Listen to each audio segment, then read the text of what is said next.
is adoption day, and we're headed to the courthouse, and we're super excited. Yay! For me, adoption is something that I didn't necessarily think about a lot growing up, but because my family actually adopted the majority of my siblings, it's something that I was just kind of ingrained in me, something that I was always open to. I actually had a dream about it when I was 7, and I told my mom, like, I'm gonna adopt all these kids, and it just kind of stuck since I was like little. So it's always been something I've wanted to do. We were missionaries in Haiti for a little over a year, and while we were there, we got very involved with an orphanage where we were just building relationships with the kids, and we thought that we were going to have the opportunity to take guardianship of 2 of the children and eventually adopt them. So we went through this process, but things unfortunately didn't work out, and that was kind of difficult for us, something that we were, felt like God was leading us to do, but it just didn't work out the way we thought it would. It was hard because we really had invested and built relationships. I just felt like it was kind of heartbreaking for us, and in a way we felt like, okay, Lord, what do you want us to do next? Do you want us to pursue adoption more in Haiti? And it just seemed like through prayer and other circumstances, he said it was time for us to come back to the States. We originally lived in Virginia before we moved to Haiti, and so I think the default, we just assumed we would be back there. And then our in-laws, his brother and sister, were moving to Charleston for a church plant. And so they told us about the church plant, and we were like praying about it, felt excited about it.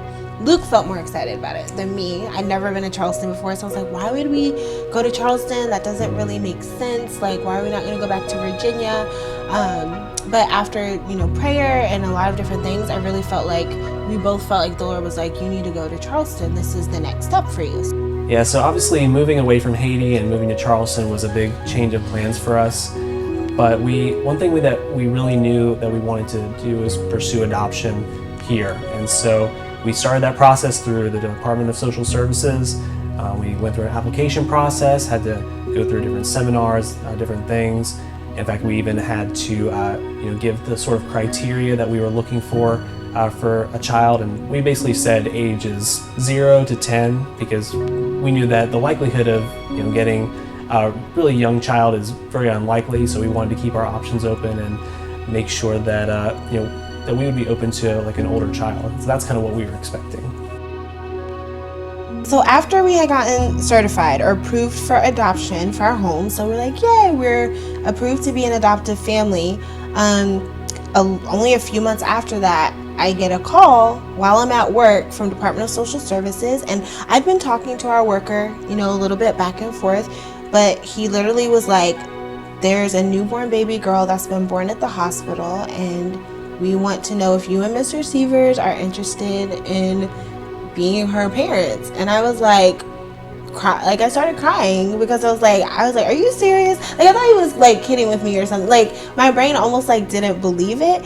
And I was like, oh my gosh, yes. I was like, what do we do? I was like, what? I was like so like shocked. I was like, what do we do? Like, what are we supposed to do? And he was like, come to the hospital tonight. Like, she was just born. She's healthy. We'll give you more details, but we want you to start bonding with her like immediately.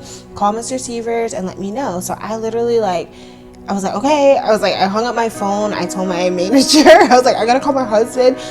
So I called Luke, and he's like, I need to talk to somebody. He was like, he did not believe me. He thought that, he was like, really? He was like a newborn baby? He was like, are you sure? Like, he was just so shocked. So there's this law in South Carolina called Daniel's Law. It's a very rare case, but with our daughter, she was essentially abandoned at the hospital. And so you can legally do this through Daniel's Law and not be prosecuted. And so this woman, whatever situation she was in, she felt the need to do this.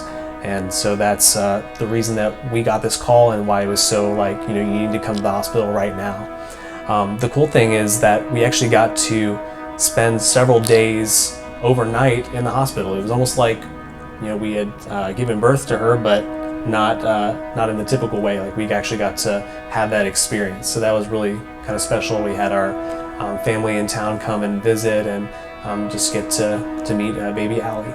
So we were able to bring her back home that Monday. We were only in the hospital a few days, and literally we left the hospital, did Walmart runs. Family and friends sent us clothes. Yeah, because again, we were expecting a much older child, so we didn't have anything. We didn't have a stroller, we didn't have a crib. Yeah. So today is finally adoption day, and we're super thrilled to be finally here. So we're going to be going over to the courthouse and just meeting with the judge for a little bit, and it will be official. She's been our daughter ever since the beginning, but now we get to officially share it with the world. So we're really excited about that, and to celebrate with our family who has come, and yeah, we're super excited.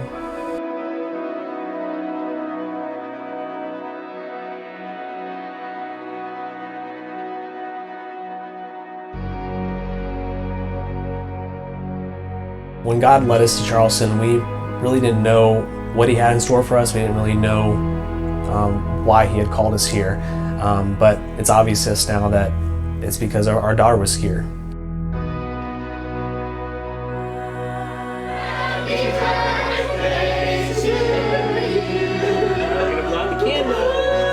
If anyone was out there and they're literally, I want to be very honest and vulnerable. If you struggle with getting pregnant, struggle with like infertility, miscarriages, or just considered adoption, like you just have wanted to do it, start now.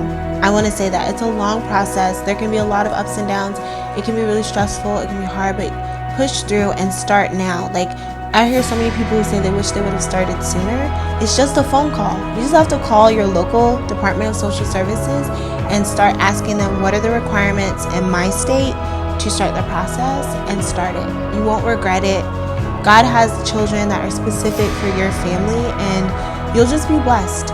Even if it's a lot of hard times, there's nothing good in this life that doesn't come with some hardship.